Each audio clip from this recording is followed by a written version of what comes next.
Bienvenido al IE, bienvenido a Madrid, presidente. Quería hacerle algunas preguntas sobre el liderazgo. Como líder, a usted le ha tocado vivir una serie de situaciones de las cuales ha dependido la vida de mucha gente. Quería saber su consejo en cuanto a cuáles son los temas más críticos que un líder debe saber manejar a la hora de tomar decisiones en situaciones de crisis. La profesora Moscanter, tratando ese tema tan difícil, la confianza, la credibilidad, que en la vida pública es mucho más difícil de alcanzar, por ejemplo, que en el deporte, que en el arte. Dice que se necesitan 4 Cs. La C de la consistencia, la de la congruencia, la de la competencia y la del caring, relaciones humanas. Yo lo he profundizado mucho. Para el líder es muy importante ser consistente.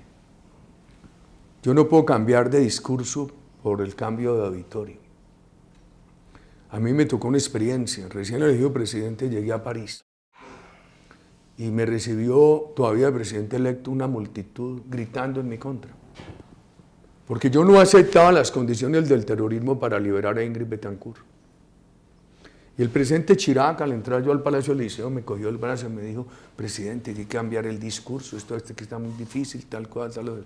No, presidente, yo no lo puedo cambiar y tengo que ser consistente. Esto le ofrecí a los colombianos y nos demoramos 8 años hasta que la rescatamos, perdón, 6. Le dije: esté tranquilo que yo asumo todo este desgaste, todas estas dificultades. Pero profundizando en la consistencia tiene 2 enemigos. ¿Cómo ser flexible sin dejar de ser consistente? ¿Y cómo ser consistente sin ser terco? Yo tengo más la tendencia a ser terco. Para definir eso, repito, ¿cómo ser flexible sin dejar de ser consistente? ¿Y cómo ser consistente sin ser terco? Hice un traslape. Tomé una idea del libro de competitividad de Michael Porter y la traje al liderazgo. Él dice que los países tienen que poner un punto ideal de competitividad y definir un camino, que él lo describe como una banda ancha. No obstante que cuando escribió ese libro no estábamos en el lenguaje cibernético.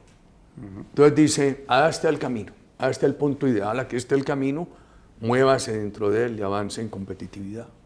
La consistencia es: defina su camino con sus principios y valores, muévase dentro de ellos. Ahí tiene un margen de flexibilidad, pero no se salga de ellos.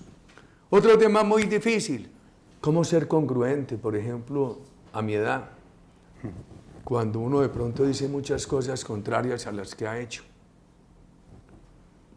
Los hijos le dicen a uno: pero papá, ¿cómo me exiges eso y tú hiciste lo contrario? Yo le respondo: es que el papá tiene derecho a pedir que los hijos sean mejores que el papá. La única manera a mi edad de hablar de congruencia, cuando de pronto se ha sido incongruente, es reconocer que se ha sido incongruente, pero es tan difícil.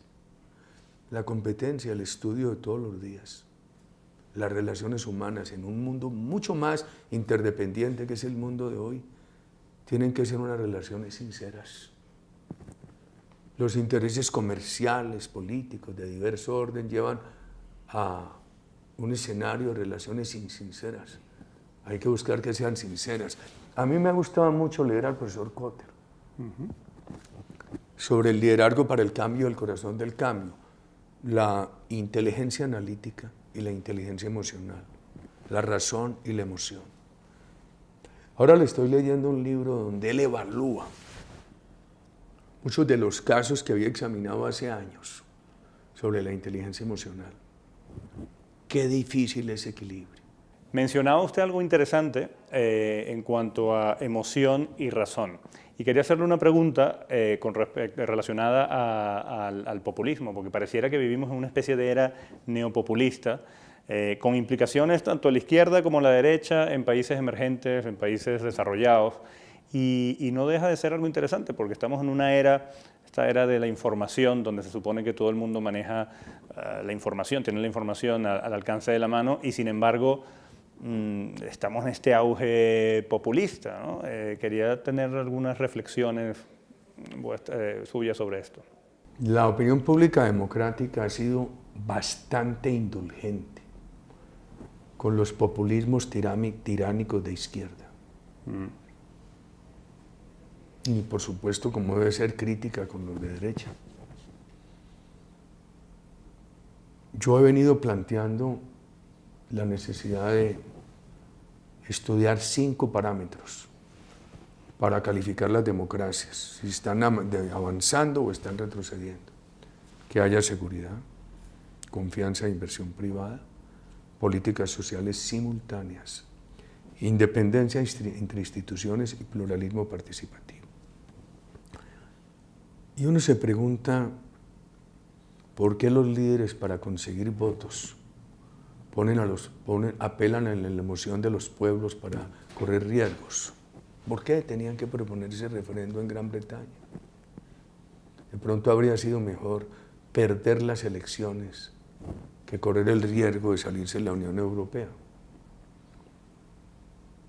¿Por qué ahora le van a hacer correr el riesgo a la democracia colombiana de quedar en manos del terrorismo de FARC?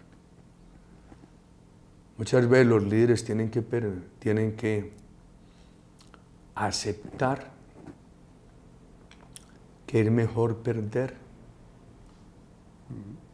que lograr victorias que hacen daño. Eso de lograr victorias que hacen daño es un camino al populismo. Y ahora hablando un poco de su país, de Colombia, ¿cómo ve la situación? ¿Cuáles son los principales retos que el país puede afrontar en los próximos años? A mí me preocupa mucho que al grupo narcotraficante de cocaína más grande del mundo le dan impunidad total. Que no van a la cárcel los guerrilleros de base, lo aceptamos, pero los cabecillas. Pero además le dan impunidad total, ni un día de cárcel a los cabecillas responsables, delitos atroces, lo que aquí en España llaman delitos de sangre, masacres, secuestros masivos, carros bombas, reclutamiento de niños, violación de niñas. ¿Por qué? Eso genera mal ejemplo. ¿Tiene solución eso? Eso tuvo solución en el 2010 cuando elegimos a Santos para que siguiera nuestra política y él no quiso. Hoy es más difícil, pero luchando le encontraremos solución. Muy bien. Muchas gracias. A ustedes muchas gracias.